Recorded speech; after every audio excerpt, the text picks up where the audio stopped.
প্রেম শব্দটা ভীষণ ছোট হলেও এর গভীরতা কোনো বাধা মানে না। এক হৃদয়ের সাথে আরেকটি হৃদয়ের মিলনে কোনো নথির প্রয়োজন হয় না। জাতি, বর্ণ, দেশ, ভেদাভেদ সব কিছু পেরিয়ে যে কথাটা থেকে যায়, তাই প্রেম। এমিলি জানতো তার প্রেম আর 5টা সাধারণ প্রেম নয়।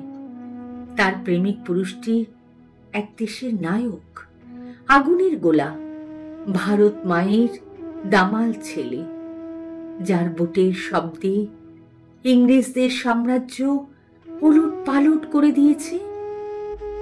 তবু প্রেম এলে আগ্নেয়গিরির লাভাও গলে নদীতে মেশে।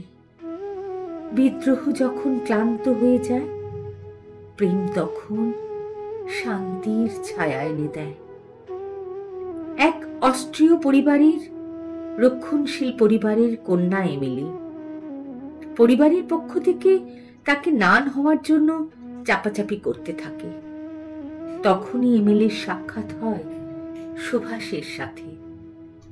সুভাষ তার প্রথম বই ইন্ডিয়ান স্ট্রাগল লেখার সময় এমিলি ছিলেন তার সেক্রেটারি।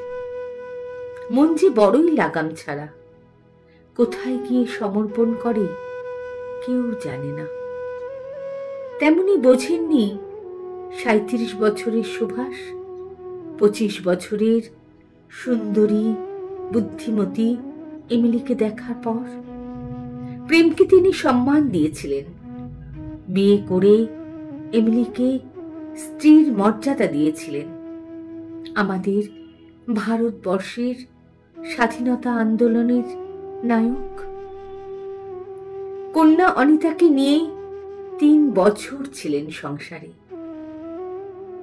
কিন্তু যিনি দেশের মাটির কাছে শপথ করেছেন, তার জন্য সুখের জীবন কাটার মতো। পরিবার ছেড়ে 1943 সালে সুভাষ সাবমেরিনে করে জাপানের উদ্দেশ্যে রওনা হন। সেটি ছিল এমিলি ও কন্যা অনিতার সাথে শেষ দেখা ও বিদায়। এমিলি কখনো ভারতবর্ষে আসেননি, প্রচারে আসেননি, কারণ তিনি ভালোবেসেছিলেন সেই মানুষটিকে যিনি সমস্ত প্রচারের ঊর্ধ্বে। ভালোবাসা প্রচার করার নয়, বিজ্ঞাপন দেওয়ারও নয়। যে সময়টুকু তিনি কাটিয়েছিলেন তার জীবনের নায়কের সাথে, সেই মুহূর্তগুলোকেই তিনি মনের মণিকোঠায় সঙ্গোপনে রেখে দিয়েছেন চিরকাল।